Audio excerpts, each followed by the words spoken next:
Alrighty, all right.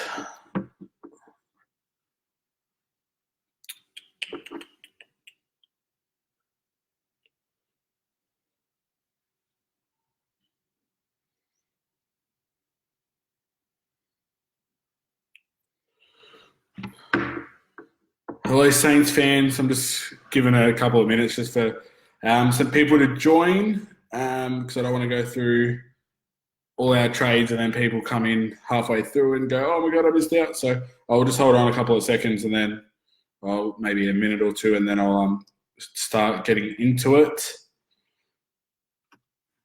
I hope everyone's enjoying the off season, especially now. We look cast our eyes onto pre-season. Obviously, the draft is in a month or two, but won't concern us as much as it has in recent years. So we'll look forward to pre-season, getting all our time trial times up, getting everyone fit and ready to go, and hopefully for a really strong 2020. So we'll kick it off. Obviously here to discuss our trade period the last 10 days, being probably a little bit nervy for some people. Me personally, I wasn't worried. I think the trade period's way too long to start with, so that's why it did take a while for a few deals to go through. But I think general consensus is that we won. To have, firstly, 5 players request a trade to your club in one off-season is a really big step forward.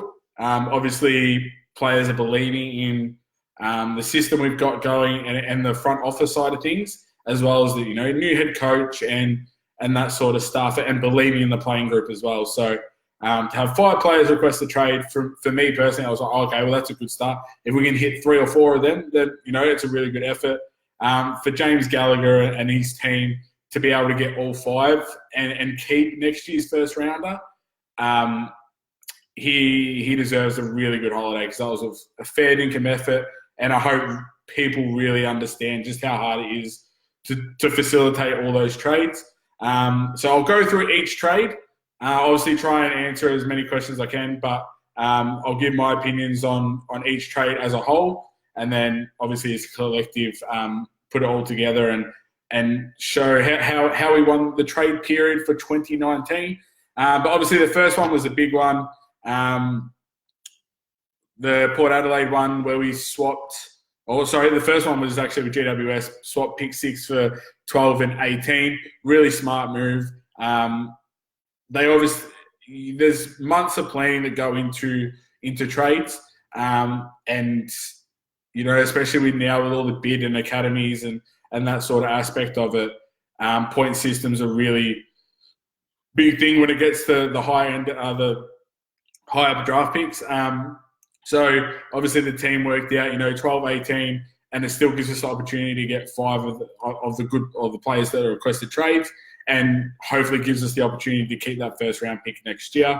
So I think that was a really smart move in terms of the Brad Hill scenario, and to actually eventuate in getting everyone into the club.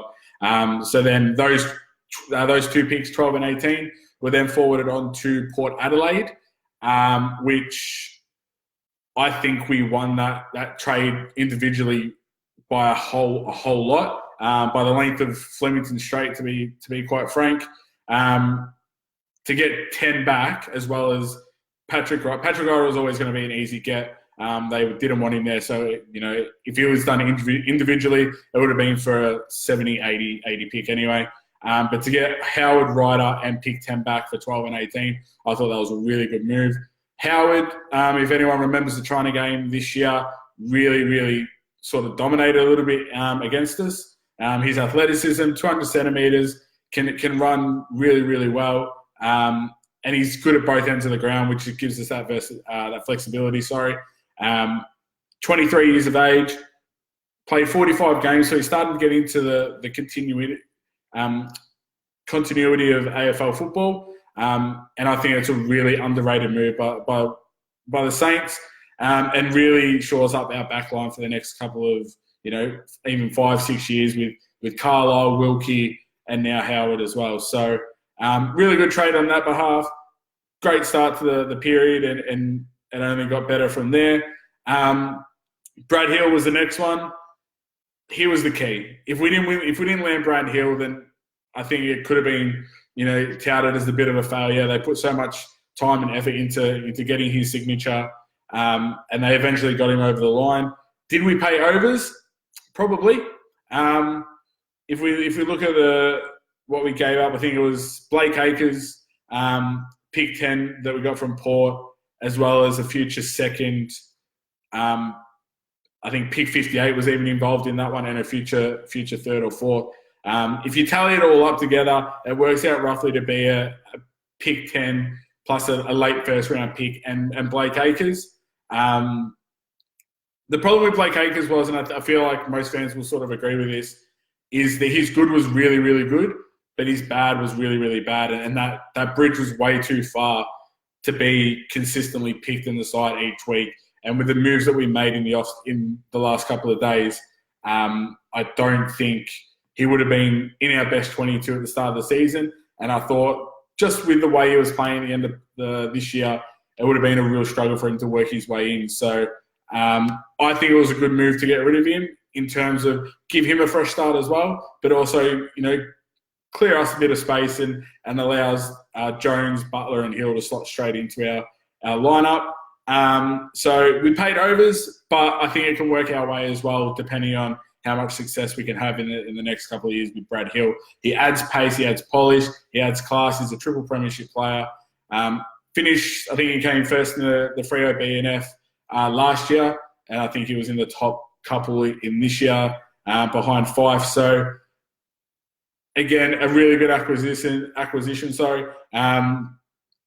Probably that A-grade talent that we need. Is he an A-grader at the moment? Probably not. He's probably just that B++ sort of area there.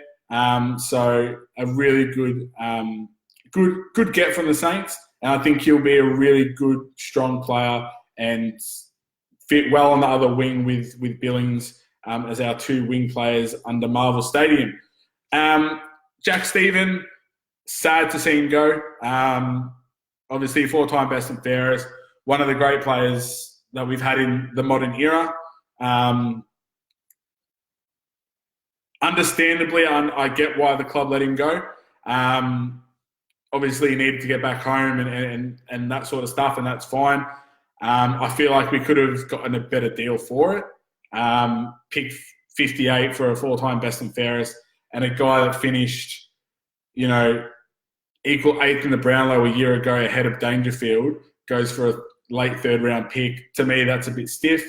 And the fact that we're paying some of his wage as well, which I don't understand why we're doing that. So I think it's a bit of a rip-off, but at the same time, I understand the compassionate side as to why they agreed to that deal. Josh Bruce, another one that departed the club. Again, same with sort of Acres. I felt like if next year, King, Membry, if Paddy McCartan can get back on the ground, there's a real logjam of forwards, and Ryder coming in as well. I don't see Bruce being able to slot in each week as a full forward. And obviously for him, he wanted more security with his contract. So I wish him well, but I don't think it's the end of the world in terms of our lineup going forward for the next year. Then we move on to Sydney, Zach Jones. These two deals got done really, really late. I was a little bit worried with these two because I didn't think they were going to go through just because of how tight time was yesterday at 7:30. Zach Jones comes to Sydney, adds that bit of grunt, bit of ticker in the midfield, isn't afraid to get down and dirty. At times, his disposal can hurt him. But in saying that, if he can clean that up a little bit and really come off that half-back line, then I think it gives us a really good ammunition coming forward. Webster, Savage, and Jones all coming off that, defensive line. It'll help sort of move the ball a lot quicker and a lot cleaner going into attack. And then the last one, Dan Butler. I can see why people were a bit unsure with this one, and another small forward, and I get that, but he's got premiership experience, won the premiership a couple of years back with Richmond. Didn't get much opportunities this year. Only played the 7 games, but he adds real forward pressure. He's quick on his feet, can use the ball really well. And I wouldn't mind seeing him go into the midfield a little bit rather than playing as a deep forward pocket. Get him into open space and let him use that pace. Especially under Marvel Stadium, I think he'll run over opposition players. So that's a bit of a breakdown on the trades. I think we pretty much were even with the Butler and Jones trade. We definitely won the Port trade, and we probably gave a little bit up for Brad Hill, but I think in the end we can win that. Overall, great trade period. I don't think we could have done any better than what we did. We kept on, we kept pick. First round pick next year, which is going to be a deep draft because academy picks and all that sort of stuff. And it also gives us ammunition in case, we want a Brad Crouch or those sort of players. So really good work from the crew. Do we expect finals next year? There's no doubt we've got to now. You can't bring in those sort of players and not expect to be able to, make a charge up the ladder. Finishing the bottom or the lower sector of the ladder this year will help, give us an easier draw. But hopefully this year was a sign of things of what can come. Brett Ratton's new full-time coach now, not just caretaker.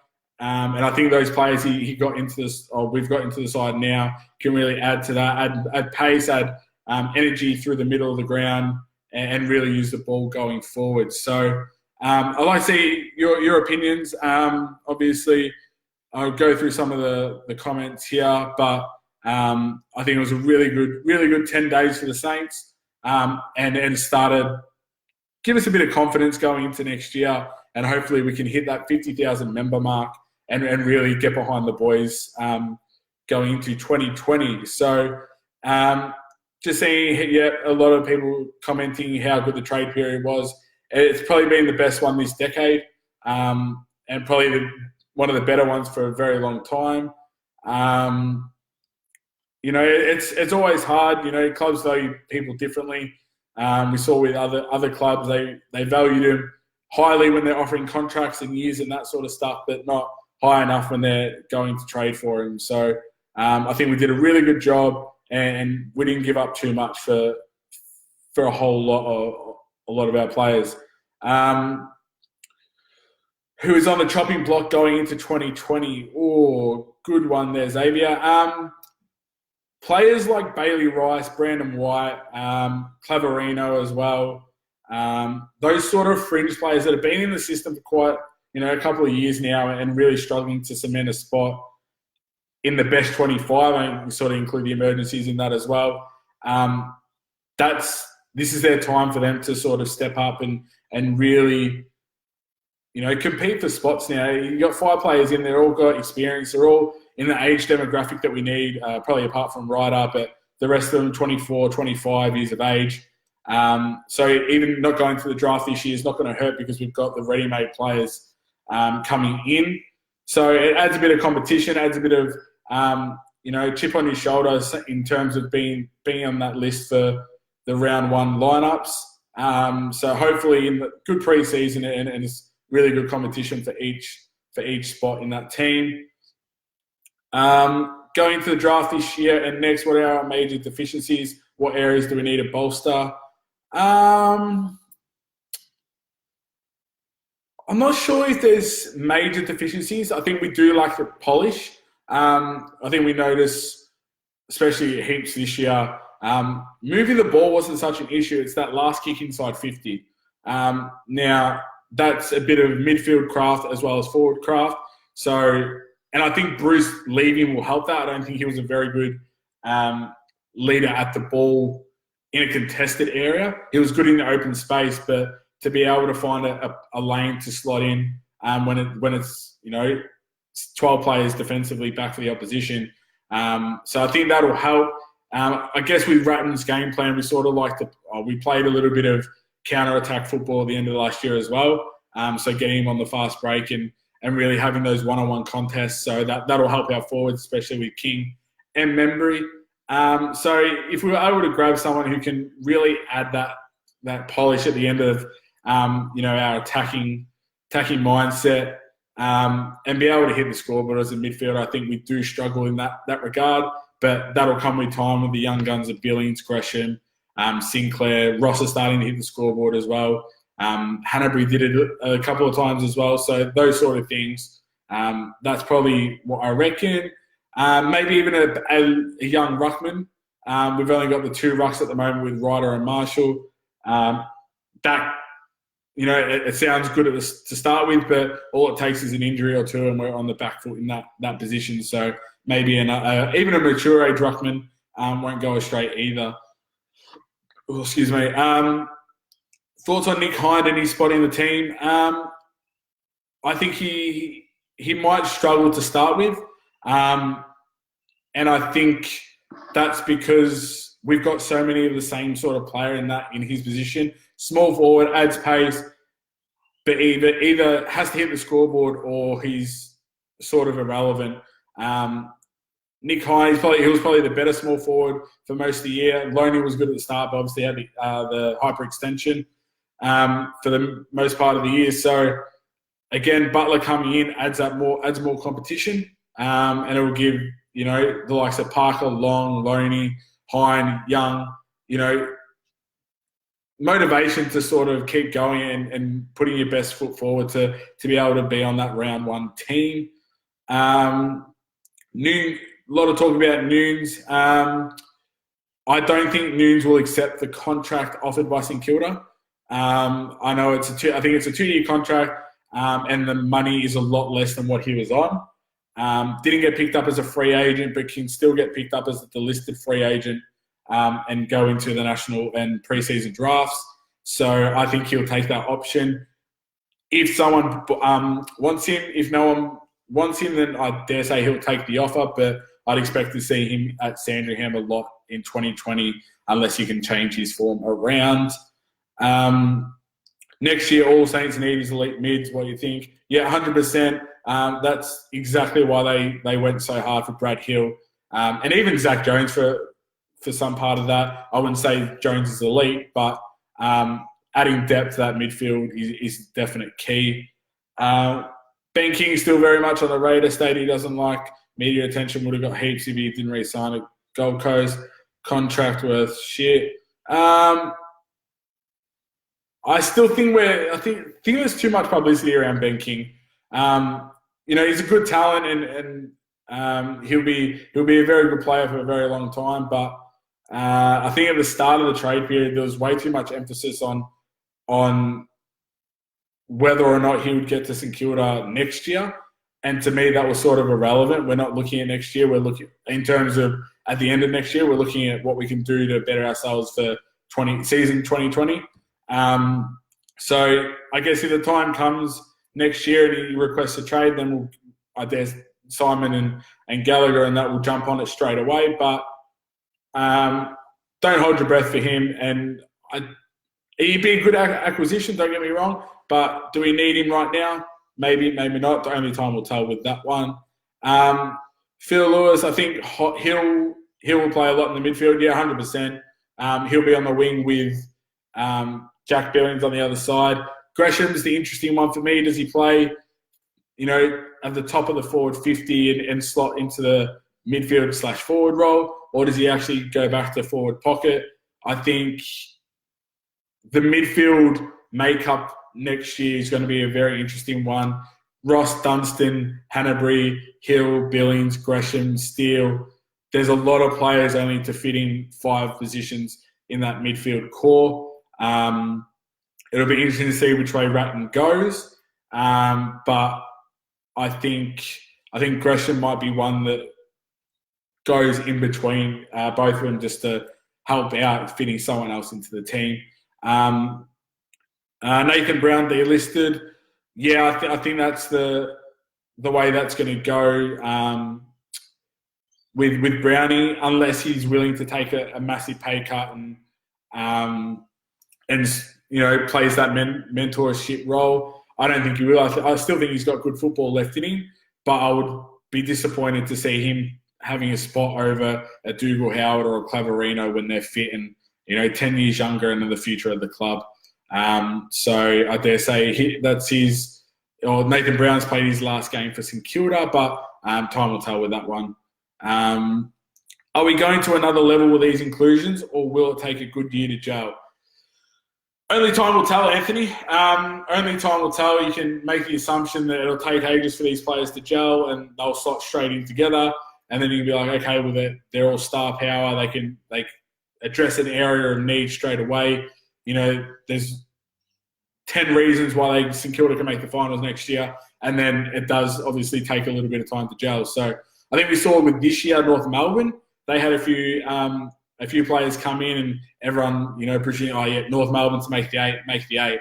And they've really struggled to start the first half of the year. So time will tell. It's hard to have expectations, but you sort of want to push the group to meet a certain standard as well. They should improve the team. I'd be disappointed if they didn't, because a lot of time and effort's gone into it. How quick that will happen, I don't know. But I do think we are a really good chance to make finals with the team that we have. And as long as we are fit and playing some really good football, and I think we will under Brett Ratten. Just a side note here, I think the move back to Moorabbin is particularly significant. The best trade period of the decade, hopefully, is now counteracting the worst move. Yeah, I do agree with that, Philip. It seems to be that since we've moved back to Moorabbin that a lot more players are willing to come to the Sainers. Kent is a spud, we all know it. Kent's an interesting one, because I feel like he does enough, but doesn't do at a level that he needs to do it. He maintained his spot for when he was fit this year. Then he obviously got the quad injury. He adds pace, adds speed. He's got a really good IQ around the goals, but his accuracy in front of him were quite deplorable at times. So he's an interesting. He fits into that group again. Loney, Long, Kent, Parker, Hine, Young, Butler. There's so many small forwards now, and I'm honestly surprised they didn't look at maybe offloading one or two, maybe even getting to the top 30 again of the draft. But I dare say next year, if it comes to a point where it's such a logjam of it, that we'll see one or two of them depart the Saints. What's the situation with Bartel? Does he come straight in? I think he'll be either right for the start of pre-season or maybe a couple of weeks in. But he was touted as a top 10 pick in the draft last year.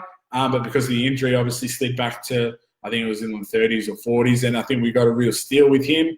Can add a bit of, inside mid and outside mid in that midfield. Can use the ball really well. So I think they'd like to slot him in straight away. But missing a year of football, you're probably working back through the twos, give him a couple of weeks in the VFL, and then go into the seniors. One good game against his old side. Your team is in struggle town when Ken gets a game. That's my opinion. Yeah, 100%. I agree with that. And that's why bringing Butler in adds a little bit of competition, and it can really motivate the other guys to perform at a higher level more consistently. Don't forget Logan Austin, really solid backline. Yeah, 100%. He was out with a shoulder injury this year. Another Port Adelaide player. I feel like Wilkie would be ahead of him, just in terms of his intercept marking ability. But obviously, pre-season is a really, really good chance for these fringe players to make a statement and really put their best foot forward and really show the coaches why they should be picked in round one. Round one's the hardest team to get into because majority of at least are 90% fit. So you've got a whole squad to choose from, and you don't really have match practice to go off. So it's what you're doing pre-season, what you're doing match simulation that can really count for you in round one. I think Jake's already put up a team he thinks will be round one team. I might do the same in the next couple of days or so and post it up and see what you guys think. But it's a really tough situation, like a tough sort of thing to work out now with all these inclusions, which is a good thing. But obviously, we don't want players being picked based on name or past years. We want everyone playing the best form and really showing what they can do. Oscar Claverino, what do you think? I think he can be a really good defender. He's been having a little bit of niggles with injuries the last couple of years. I think he had if I can remember correctly, I might be wrong with this, but I think he had a good back end of this year, sorry. He adds a bit of length. He's probably not as athletic as a Dougal Howard, but he does give us depth in that position as a defender. Jay Carlisle, get him a full preseason. He'll be a lot better than what he was this year. And then Wilkie as well, who another preseason under his belt, and Dougal Howard. So the defence is really looking really good. And then you complement that with players who can win the ball and use it really well. Zach Jones, Savage, Jimmy Webster, who missed majority of this year, Jaron Geary, who didn't play a whole lot of footy either. Dylan Robin, I think if he can get back into the team next year, that'll give the boys a huge boost, as well as, mentally and sort of leadership-wise, but in terms of skill as well. I think we've really lacked his class coming out of defence, and just his leadership in positioning players and really being the captain of that back six. So I'd like to see what people think about Paddy Ryder, how he fits into the side, and whether or not him and Marshall can really work together and really share that forward and that ruck duties together. I think they can. I think Paddy Ryder, as long as he knows his role is to play as a forward, majority of the time, as well as pinch in the ruck. Whereas in Port, I think the problem was that he was given that number one ruck position, and then it got sort of taken away without, any form drop or that sort of stuff. So as long as he knows his role, he's going to be around people he's been around for some time. Brendan Lade, Howard, Brad Hill, younger cousin that's his. So that'll help him in terms of being comfortable at the club. Marshall, it'll help him having Ryder and a former All-Australian ruckman. Teach him a few tricks and give him some real leadership in terms of how to look after yourself and how to, best utilise your strengths in the ruck. It's not so much focusing on your weaknesses, but exploiting your opponent on your strengths. I think Marshall did that this year. You saw how many times he moved around the ground freely with his defender chasing him. If he can do that, creep forward and really hit the scoreboard, then that's exposing the weaknesses of the opposition. Josh Battle in the back line. I think Battle will be that flexible either-or sort of player depending on lineups and depending on opposition. He might go down back. He might go down forward. He could even play that wing role, sort of like what Adam Tomlinson did for GWS, can use the ball really well. He's a smart decision maker. So he's in a really good spot in terms of versatility. It's just about where he will be best fitted against certain opposition. Time will tell Ryder, but we pretty much got him for free, worth a shot. Yeah, 100%. Definitely agree. Armitage tipping Bartel for a round one debut. Obviously seen something really special. Yeah, Armitage has been really big on him, Bartel, and Max King. Says he sees a lot, so that's just trusting his judgment, and hopefully those two players can be a real special 15-year player for St Kilda. Don't see a place for McCartan in the side. I think the club needed to make a hard call and delist him, taking up a spot on the list. He's not taking up a spot on the list because of the new SPP.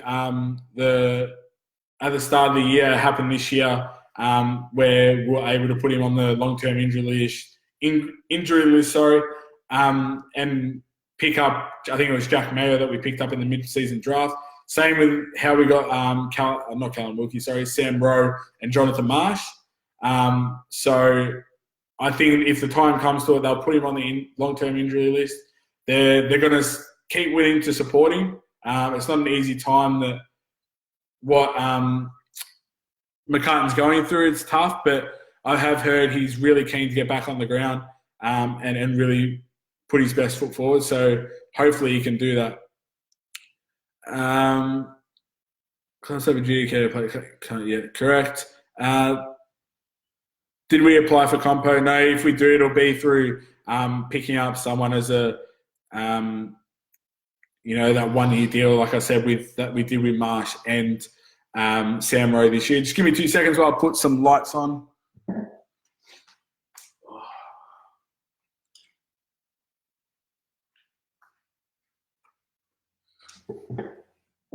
Oh, sorry about that. Is there any other questions that you guys have concerning trade period and where we think our boys will be headed in 2020? Just having a look through some of the comments at the start. Got 2 players.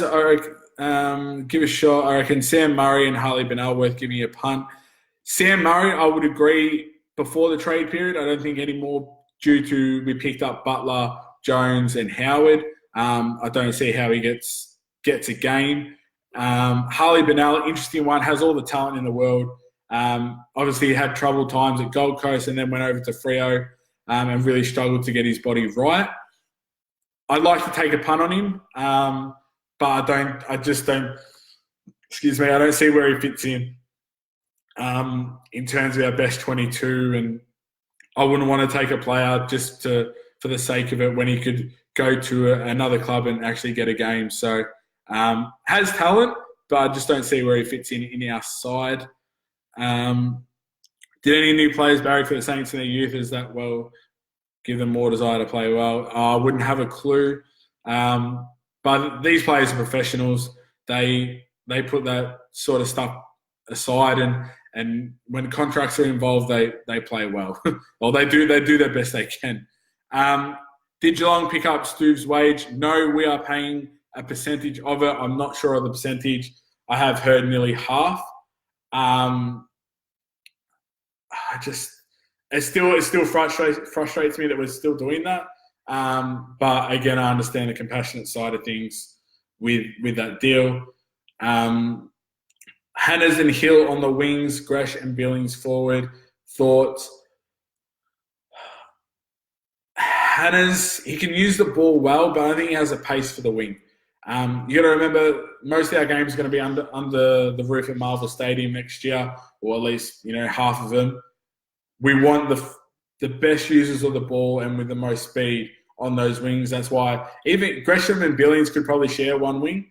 One goes forward, one stays on the wing, and Hill on the other wing.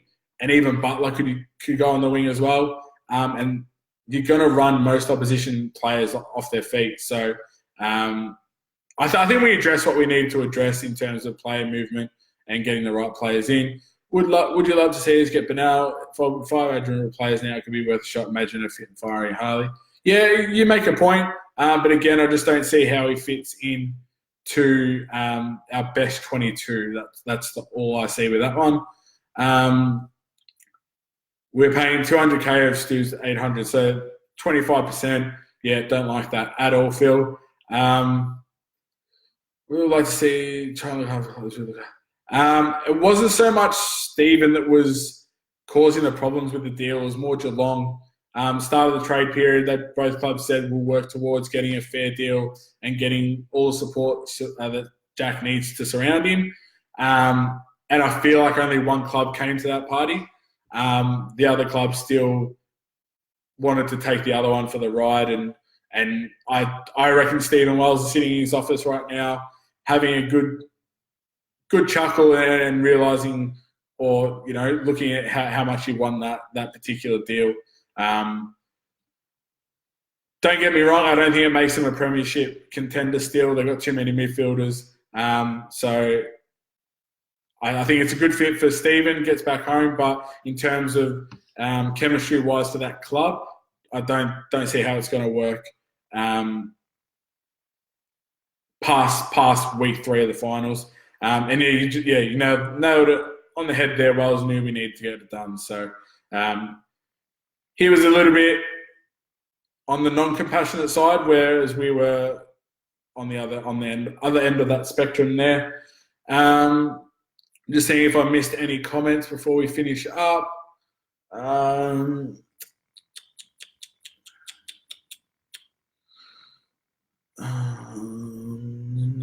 No, pretty much done it all.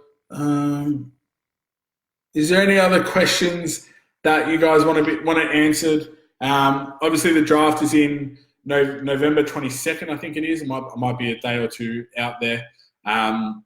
We go in with 3 picks, pick 51, 82, and I think the last one's around that 100 mark. Don't think we'd use the actually, I think we sort of got it. I think we have to use the 3. But I think those picks will sort of be used on mature age recruits, unless there's a young player where they rated highly that hasn't sort of been picked up beforehand. So I think mature age recruits are probably the way to go. Sort of like what we did last year, and we can sort of try and find a diamond in the rough. Wouldn't give 37 to us, but then gave it to Adelaide for Jenkins. Yeah, I thought that was a bit sus there. But yeah, I don't get why they did that. We sold the farm with Hill. Who can we expect to get in the draft next year with our first pick? Hopefully our pick doesn't come until mid-20s next year, only because with all the academy players that will receive bids from, North Melbourne, GWS, Sydney, Brisbane, those sort of clubs already have first rights to those players. Hopefully our first one doesn't come into the early 20s, and that way it's because we made finals. I haven't looked at the draft pool for next year, so I'm unsure of what is available. That'll come up probably at the start of next year, and then things can change. Right now, they'd probably go with a ruckman or a forward, but at the moment, I think we're in a really good shape list-wise to make an improvement next year and have a bit of sustained success going forward for the next couple of years. What about Brandon White? He's in an awkward position now. Zach Jones probably comes and takes that spot that he would have been gunning for. But then again, as more competition adds a bit more, competition to sort of get onto that round 1 team. As I said before, round 1 team is the hardest team to get into. You don't have last week's performance to go back on. You don't have, a lot of injuries to deal with on a usual basis. Obviously, that can change, but you've got a nearly full list ready to go for round 1. For the likes of Claverino, White, Rice, Mayo, all our small forwards, it's going to be tough to break into that side. Who's a guaranteed starter? Probably Rowan Marshall, Jack Steele, Tim Membry. I think Callum Wilkie's a guaranteed starter. Jay Carlisle.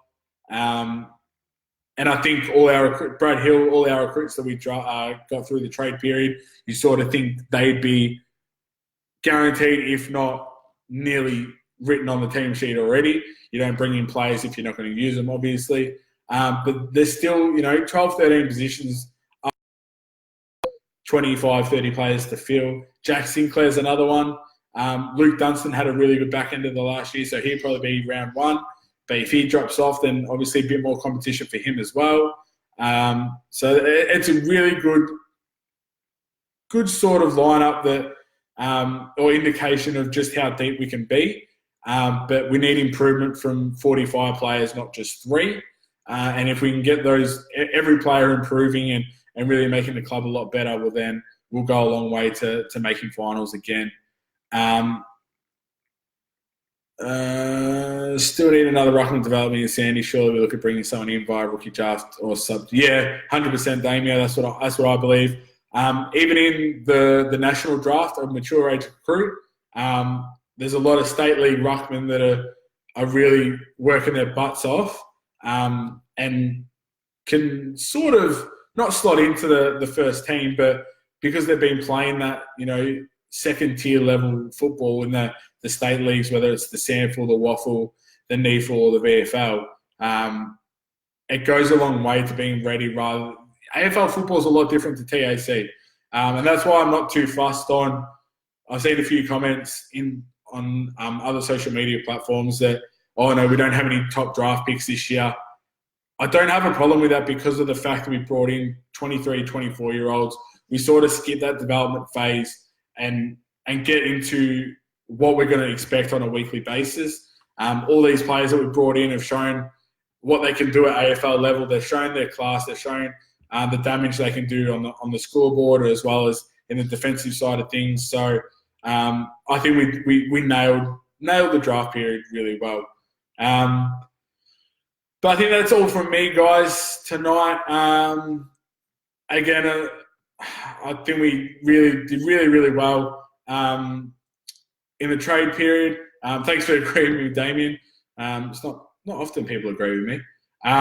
But don't be too concerned about the draft period this year because I think we've already done it. We've skipped 2-3 years to do it. And I'm really looking forward to seeing how the players are going to develop and really, put their best foot forward and show us what they can do on a consistent basis. Darren, it'll take 2 years before we see the results. Could do, but it also could take a couple of weeks and we can see it. So we've seen how quick clubs can turn things around. In the AFL, you look at Richmond the first time in 2017. You look at Collingwood when they made the grand final last year.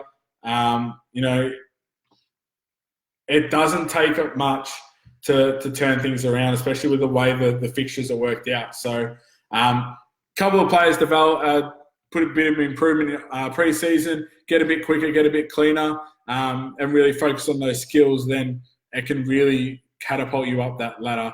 And we only missed the finals by 2.5 games this year. It seems a lot, but it's not really. And you look at the middle part of our year, and we were quite terrible, to put it frank. So clean that up a little bit, get a few more wins, and that nearly gets us into finals just like that. So that's all from me tonight, guys. Thanks for your input tonight. Love interacting with you guys and sign up to be a member because I think it's going to be a really good period for our football club over the next couple of years. So enjoy the next couple of months.